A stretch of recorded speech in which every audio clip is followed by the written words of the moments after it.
여러분, 지난주에는 이 성령의 능력으로 부흥하는 교회, 구약과 신약의 본문 가운데 구약의 본문인 에스겔 37장을 가지고 함께 말씀을 나누었습니다. 어떤 내용이었습니까? 기억나시나요? 한번 좀 정리해 보십시다.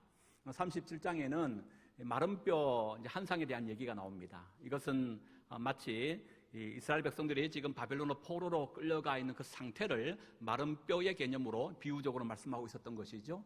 포로로 끌려갔던 이스라엘 백성들, 그들은 마른 뼈처럼 죽음의 상태, 좌절과 절망, 희망 없는 그런 상태에 있었다는 겁니다. 그런데 하나님께서 포로로 끌려가 있는 에스겔에게 바로 이 에스겔 37장의 마른 뼈 한 상을 보여주면서 어떤 메시지를 주고 있습니까? 생기가 그 속에 들어가더니 뼈가 만나게 되고 그 가운데 이 힘줄이 돋아나게 되고 가죽이 입히면서 다시금 살아나는 놀라운 이런 환상을 보게 됩니다. 그런데 중요한 것은 이런 놀라운 기적의 배후에는 무엇이 있었다는 겁니까? 그 마른 뼈 속에 생기가 들어가며 이런 일이 일어났다라고 말씀했다는 거예요. 그 생기가 뭐라고요? 루하우, 바로 성령님을 말하고 있는 겁니다. 그러니까 여러분, 이 바벨론으로 다시금 귀환하여 포로의 생활에서 자유함을 누리고 다시금 이 구원과 이 살아남의 역사는 인간의 힘과 능력으로 되는 일이 아니라 오직 무엇으로? 루하우 되시는 성령 하나님의 능력으로만 가능한 일이다라는 것을 우리가 지난주에 함께 살펴보았던 내용입니다. 오늘은 성령의 능력으로 부흥하는 교회 두 번째 시간으로 신약의 본문인 오늘 본문 사도행전 9장 31절을 중심으로 잠시 말씀을 나누고자 합니다. 특별히 여기서 우리는 좀 원론적인 질문을 좀 해야 되지 않겠나 싶습니다. 여러분, 성령의 능력으로 부흥한다라는 것은 부흥은 우리에게 물론 열심히 내야 되지만 그러나 부흥의 주체는 누구라는 겁니까? 성령님이다라는 것을 지금 거듭 강조하고 있는 내용인데, 그렇다면 우리가 본질적이고 또 원론적인 질문을 하나 던져야 될 것 중에 하나가 뭐냐면 과연 부흥이 뭐냐는 거예요. 여러분 한번 생각해 보셨나요? 우리 교회가 아니면 어떤 교회가 요즘 참 부흥하다더라, 부흥하고 있다, 어떤 평가하거나 어떤 기준으로 얘기할 때, 그렇다면 여러분 교회 부흥을 얘기할 때 여러분 무엇을 기준으로 그 교회에 부흥했다, 우리 교회 부흥하고 있다 이렇게 말하고 있습니까? 대개 세 가지를 논하는 것 같습니다. 첫 번째는 교인 수의 증가죠. 10명이 있던 성도가 20명 되고 50명 되고 100명 되고 1000명 되면 우리 그걸 보고 교회가 부흥했다, 부흥하고 있다. 두 번째 기준이 뭐죠? 재정입니다. 재정. 헌금이 많아지면 그 교회 부흥하고 있네 이렇게 평가하더라고요. 세 번째가 뭡니까? 교회 건물입니다. 상가 건물에서 반듯한 교회를 세웠던 교회를 점점 더 확장해 나갈 때 그 교회 참 부흥하고 있다 이렇게 기준을 삼는 경우가 많습니다. 물론 그렇습니다. 성령의 능력으로 교회에 이런 외적인 부흥이 일어나리라고 봅니다. 그러나 정말 성경이 말하고 있는 진정한 부흥이 뭘까라고 하는 것들에 대하여 우리는 본질적인 질문을 지금은 좀 던져야 되지 않을까 싶습니다. 여러분, 우리가 지금까지 한국교회는 어디에 집중해 왔습니까? 이런 외적인 부흥에 치중해 왔던 것이 사실입니다. 그러나 부흥 가운데 또 다른 중요한 한 측면이 있다는 것을 우리는 간과해서는 안 됩니다. 그게 뭐냐면 성도 개개인의 내적인 성숙입니다. 그래서 부흥이라고 하는 이 단어의 의미도 보니까요, 먼저 일반적인 우리 국어 사전적 의미는 이렇게 정리합니다. 쇠퇴하였던 것이 다시 일어난다. 그리고 부흥의 영어 단어 역시도 리바이벌, 다시 살아난다, 어떤 이런 의미가 있습니다. 신학적 개념 역시 회복, 복원의 의미를 가지고 있었던 것이 부흥이라는 거예요. 그러니까 이 말이 뭡니까? 부흥의 참된 의미는 외적인 성장, 성숙도 물론 중요하지만 그러나 더 본질적이고 근본적인 의미는 내적 변화예요. 성도 한 사람 한 사람이 내적으로 성숙하는 것을 말한다는 거예요. 이것을 우리는 영적 부흥이다 이렇게 표현할 수 있겠는데요, 이 영적 부흥은 한마디로 얘기하면 생기 없었던 그리스도인들이 다시금 깨어나는 것을 말해요. 특히 믿음으로 이미 구원받은 성도들마저 은혜를 상실하고 죄 가운데 빠져 있다가 다시금 새로워지는 역사, 그것을 성경은 부흥이라고 말하고 있다는 거예요. 조금 더 부연하자면 형식적으로만 교회만 다니던 사람들은 물론 이미 거듭난 성도마저도 어느새 은혜 가운데 거하지 아니하고 세상 사람들처럼 죄의 홍수 속에서 호적거리고 있을 때 새롭게 하시는 하나님의 은혜가 임함으로 변화되는 역사, 그것을 성경은 뭐라고 얘기한다고요? 부흥을 얘기하고 있더라는 겁니다. 그래서 복음주의 신학자 거장인 마틴 노이드 존스는 이렇게 부흥을 정리합니다. 부흥이란 영광 가운데 계시는 하나님의 얼굴을 구하는 것이고 그분께로 돌아가는 것이며 그분께 기도하는 것이다. 그래서 여러분, 이제 우리는 초대교회 우리 이전에 우리 종교개혁자들 이후죠. 우리 종교개혁자들이 외쳤던 그 내용 가운데 뭡니까? 아드 폰테스, 본질로 돌아가야 된다. 한국교회는 지금까지 양적인 성장에 치중하다 보니까 가장 중요한 부흥의 한 측면인 이 본질적인 문제, 내적 성숙에는 조금 등한히 한 것은 아닌가. 그래서 이제는 지금이라도 우리는 참된 부흥, 우리 개개인 성도들의 어떤 내적인 성장과 성숙에 집중해야 된다라고 하는 사실이에요. 그래서 오늘 본문인 사도행전 9장 31절은 초대교회의 부흥사를 얘기하고 있는데, 한결같이 저는 어떤 외적인 어떤 부흥도 물론 있겠지만 그러나 오늘 본문의 말씀을 통하여 초대교회가 성령의 능력으로 어떻게 성도 개개인이 내적인 성숙을 꾀하고 있는가, 여기에 조금 포커스를 맞춰서 말씀을 전하고자 합니다. 그게 세 가지로 말씀을 보고자 하는데요. 첫 번째는 하나됨의 부흥이 초대교회 안에 먼저 있었습니다. 오늘 성경에 보면 세 지역이 나옵니다. 유대와 갈릴리와 사마리아 교회, 이렇게 세 지역이 나오죠. 우리나라는 몇 도로 되어 있습니까? 8도로 되어 있습니다.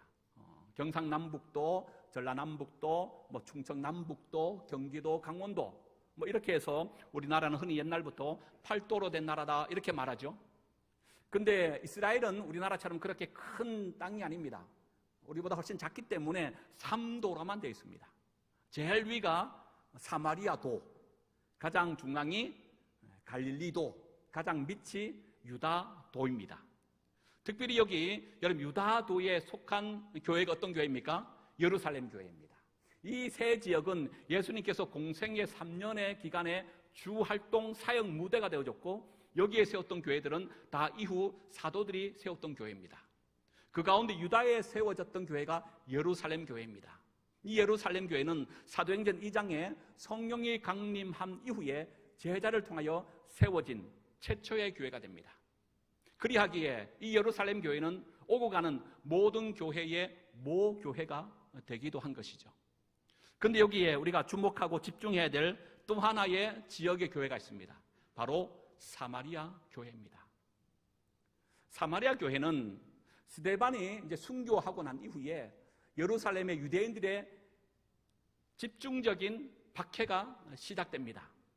그래서 예루살렘에는 더 이상 유대인들의 박해가 너무나 극심하다 보니까 일부 사도들 외에는 모든 예루살렘에 있던 성도들이 뿔뿔이 다른 지역, 다른 나라로 흩어져 살 수밖에 없었습니다. 그때 빌립이라고 하는 사람이 사마리아에 가서 복음을 전하고, 그리고 그곳에 가서 세운 교회가 어떤 교회냐면 그것이 바로 사마리아 교회가 된 것입니다.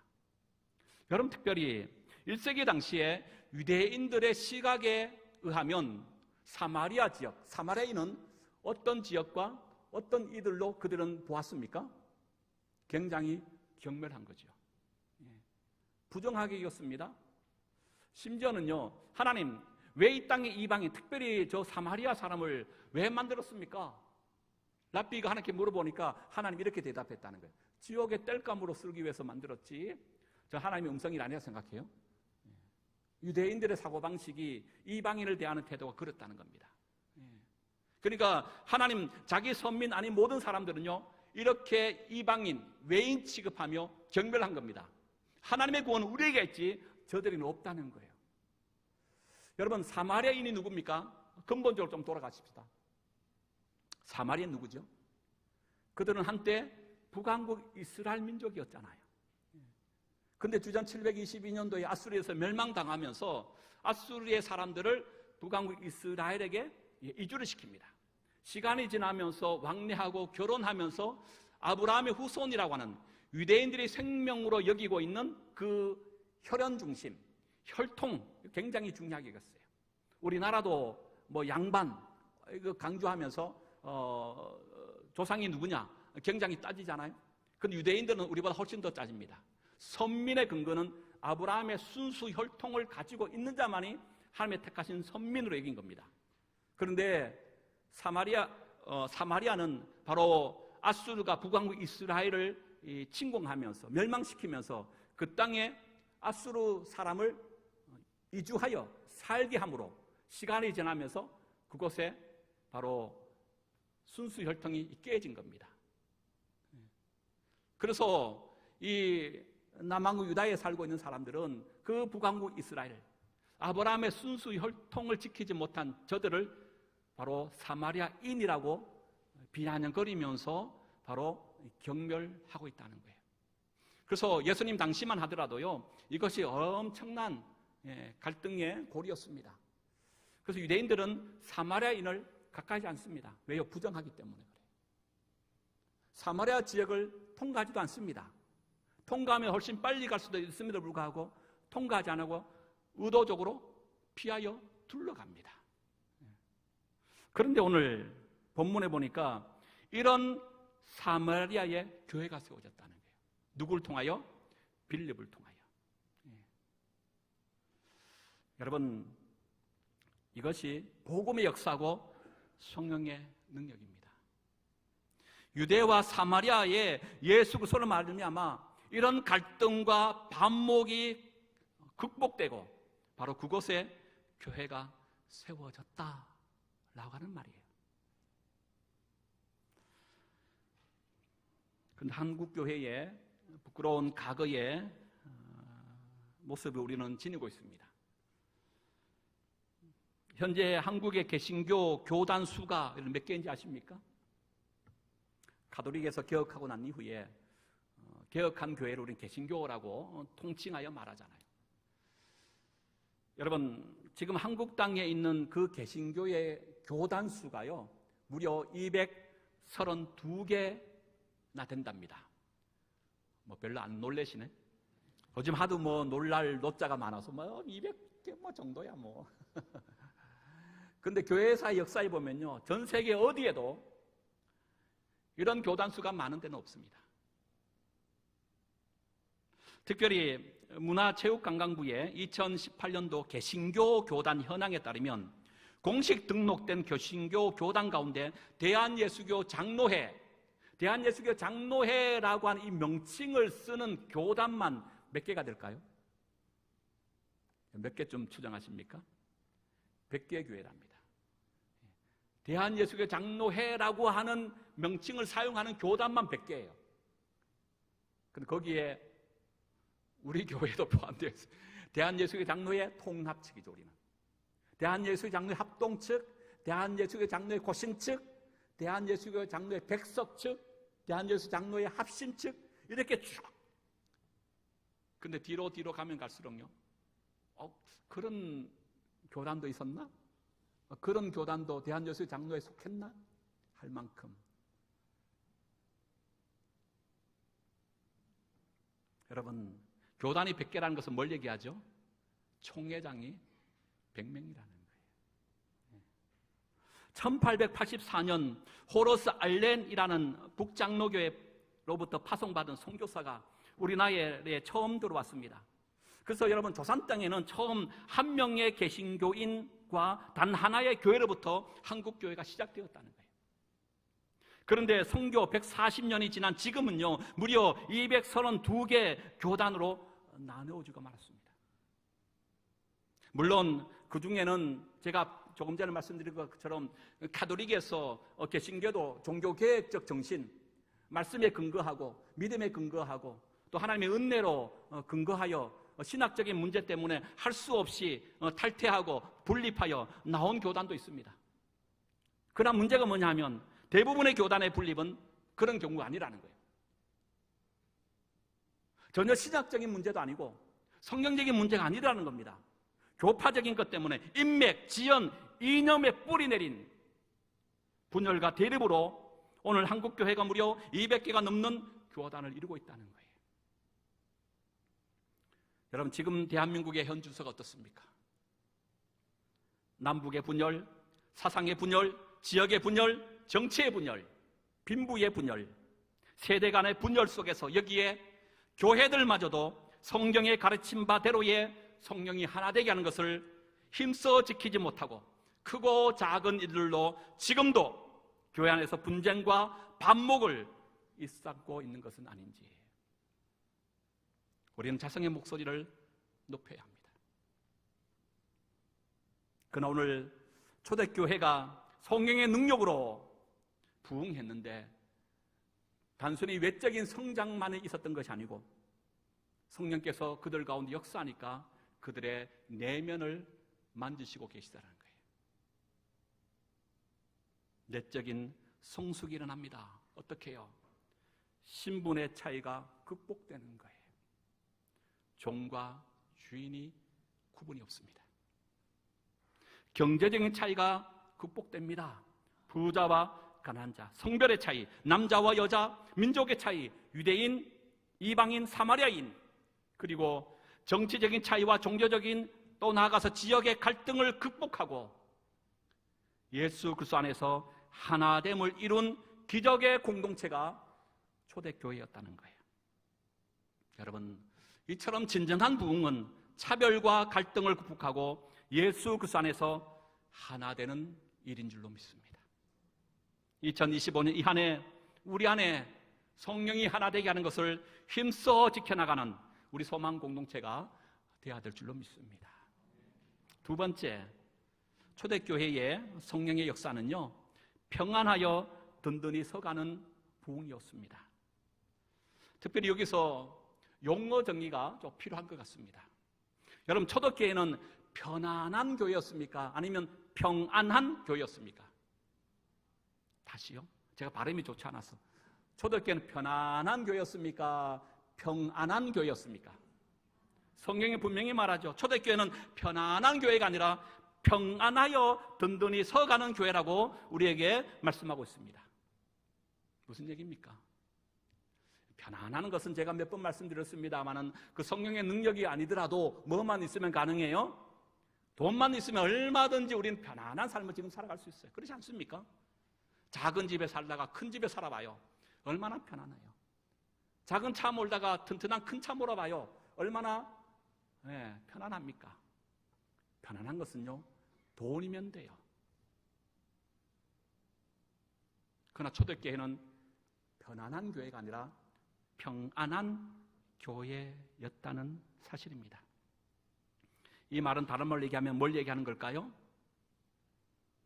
다른 것이 아니겠지요.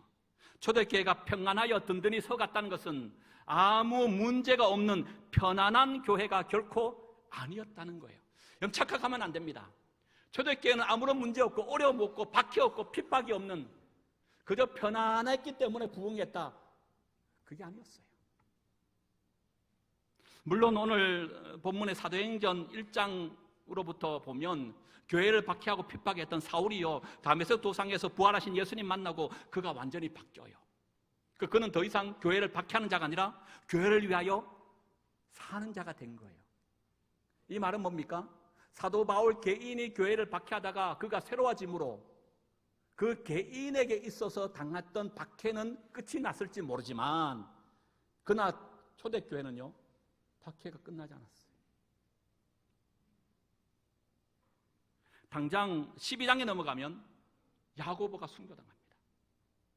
베드로가 옥에 갇힙니다. 교회 안에도요, 갈등이 있었습니다. 사도행전 6장 1절, 그때의 제자가 더 많아졌는데 헬라파 유대인들이 자기의 가부들이 매일의 구제에 빠짐으로 히브리파 사람을 원망했다는 거예요. 사도행전 6장 7절과 9절, 하나님의 말씀이 점점 왕성하여 예루살렘에 있는 제자의 수가 더 심히 많아지고 허다한 제사장의 무리도 이 도에 복종하니라. 스데반이 은혜와 권능에 충만하여 큰 기사와 표적을 민간에 행하니 이른바 자유민들, 즉 구레인들, 사마리아 알렉산드리아인들, 길리기아와 아시아에 온 사람들이 해당해서 어떤 자들이 일어나 스데반과 더불어 논쟁을 벌여요. 이처럼 교회는요, 끊임없이 박해와 핍박, 갈등과 분쟁을 겪고 있었다는 거예요. 그래서 여기 평안이 든든히 서간다는 것은 아무런 문제가 없음을 말하는 것이 아닙니다. 도리어 문제 속에서 성령 하나님의 그 능력으로 평안을 누리는 교회가 된 거예요. 구약의 이사야 41장 10절에 보면 두려워하지 말아라 라는 말씀이 나오잖아요.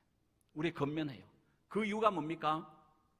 문제가 없어서가 아니라 내가 너와 함께 함이라, 곧 하나님이 함께 하시기 때문에 라고 말씀하고 있다는 거예요. 여러분, 두려워하지 않고 평안할 수 있는 이유가 뭡니까? 문제의 유무에 달려있는 것이 아니고 임마누엘 하나님이 나와 함께 하시는 그 믿음, 이 믿음 때문에 우리는 힘들고 어려운 중에도 하늘로부터 내려오는 평안을 누리게 될 줄로 믿습니다. 마지막 세 번째, 초대교회는요, 내적으로 하나님을 더욱 경외하고 그 가운데 성령의 위로가 충만한 부흥하는 교회였습니다. 제가 우연찮게 이제 TV를 보는데 리포터가 이제 복싱 선수 같더라고요. 근데 그 사람이 아마 좀 나이가 많은 것 같아. 근데 나이가 많음에도 불구하고 자기 체급에 우승을 한 거예요. 굉장히 이례적인 일이랍니다. 나이가 많은 사람은 사실은 복싱은 굉장한 에너지를 많이 소비하기 때문에 젊은 사람을 이길 수가 없는데 그 사람이 평생 복싱하면서 아마 그날 처음 우승한 것 같아요. 그래서 많은 사람들이 그 사람에 집중하면서 물어보는 겁니다. 야, 어떻게 나이가 많음에도 불구하고 당신이 어떻게 우승할 수 있었습니까? 그 비결을 물어봤더니 이 선수가 뭐라고 대답했을까요? 머리를 끄적이면서 글쎄요, 젊은 친구들이 또 한때 잘 나가던 우승자들이 다 은퇴하고 나서 나는 뒤늦게까지 은퇴하지 않고 계속 선수 활동하다 보니까 오늘 이 자리에 있게 되었네요. 이런 얘기를 하더라고요. 여러분, 무슨 얘기입니까? 여러분, 우리가 일반 운동선수도 마찬가지인 것처럼 믿음도 그런 것 같습니다. 여러분, 마지막까지 믿음을 지키는 자가 이기고 승리하는 자인 줄 믿습니다. 여러분, 초대교회가 지금과는 달랐어요. 우리가 잘 아는 그때는 순교의 시대였고 박해의 시대였습니다. 예수 믿는다는 이유 하나 때문에요, 잡아가고요, 또 순교를 당해만 했던 그런 시대입니다. 그런데도 불구하고 교회는요, 끝까지 주님을 경외하는 그 믿음의 도를 놓치지 않았다는 거예요. 그래서 누가 최후 승리자고 누가 마지막 이기는 자라고요? 그럼에도 불구하고 끝까지 믿음을 지키는 자입니다. 요한계시록의 중요한 핵심 메시지 가운데 하나가 바로 이 문제 아닙니까? 2장과 3장의 소아시아 7교회를 얘기하면서 어떤 교회는 칭찬만 하는 교회, 어떤 교회는 책망만 하는 교회, 어떤 교회는 칭찬과 책망을 함께하는 교회가 있지만 모든 7교회마다 마지막 주는 말씀이 있어요. 그게 뭐였다고요? 교회들아, 너희들은 이겨야 한다. 이겨라고 모든 교회가 똑같이 말하고 있어요. 이긴다는 무슨 용어입니까? 전쟁 용어입니다. 교회는요, 전투하는 교회라는 거예요. 편안한 교회가 아니에요. 교회는 세상의 악한 것들로부터, 사탄의 유혹으로부터 끊임없이 오늘 또 싸워나가야 하는, 세상을 향하여 복음의 포를 쏘고 말씀의 하사를 쏴야 하는 그런 전투하는 교회를 요한계시록은 우리에게 말씀하고 있어요. 거기에 우리가 승리하려면 뭐 해야 돼요? 십자가의 군병으로 에베소서 6장에 말씀하고 있는 하나님의 전신갑주를 입고 우리가 어떤 환경, 어떤 어려움 속에서도요, 끝까지 믿음을 지키며 주어진 한날의 삶을 주님 영광 위하여 사는 인생이 되어야 될 줄로 믿습니다. 그런데 우리는 너무나 오늘 연약하지 않습니까? 조금만 문제 있으면 교회를 박차고 세상 가운데 가버립니다. 내 삶에 아무런 문제가 없고 내 삶이 흥황하여지고 잘 될 때는 누구보다 열심히 신앙생활하고 믿음생활했던 사람들이 내 인생에 조금의 위기가 당하고 어려움이 있다니까 보니까 언제 내가 그 믿음생활을 했냐라고 하는 것처럼 하나님을 쉽게 저버리고 하나님을 등지고 세상 가운데 있는 일이 우리 주변에 얼마나 많으냐는 거예요. 2025년 이 한 해 하나님의 은혜가 여러분 가운데 있기를 축복합니다. 한편 그리하지 아니할지라도 끝까지 여러분 이 한 해도 믿음을 지켜나가십시오. 그것이 승리하는 자입니다. 사랑하는 여러분, 믿음을 잃으면 모든 것을 잃은 것이고 믿음을 얻으면 모든 것을 얻는다고 하는 말이 있습니다. 다른 건 몰라도 천국 가는 그날까지 끝까지 포기하지 않고 우리가 반드시 지켜나가야 할 한 가지가 있다면 오직 예수 그리스도를 믿는 바로 이 믿음밖에 없는 줄로 믿습니다. 2025년 이 한 해 성령의 능력으로 부흥하는 교회, 성령께서 하나 되게 하심을 힘써 지켜나가십시다. 세상이 주는 편안함을 넘어서 오직 하늘에 하나님께 주시는 평강의 복을 누리는 이 한 해가 될 줄 축복합니다. 무엇보다 이 한 해 동안 끝까지 믿음을 지키고 믿음으로 살고 믿음으로 반응하며 위로는 하나님의 위로를 받고 아래로는 사람을 더하여 사랑해 나가는, 그래서 이런 하나님의 능력이 충만하게 역사해서 질적으로 양적으로 그 수가 날마다 더하여 성장과 성숙을 꾀하여 가는 은혜의 복된 한 해 될 수 있기를 주의 이름으로 다시 한번 축복합니다.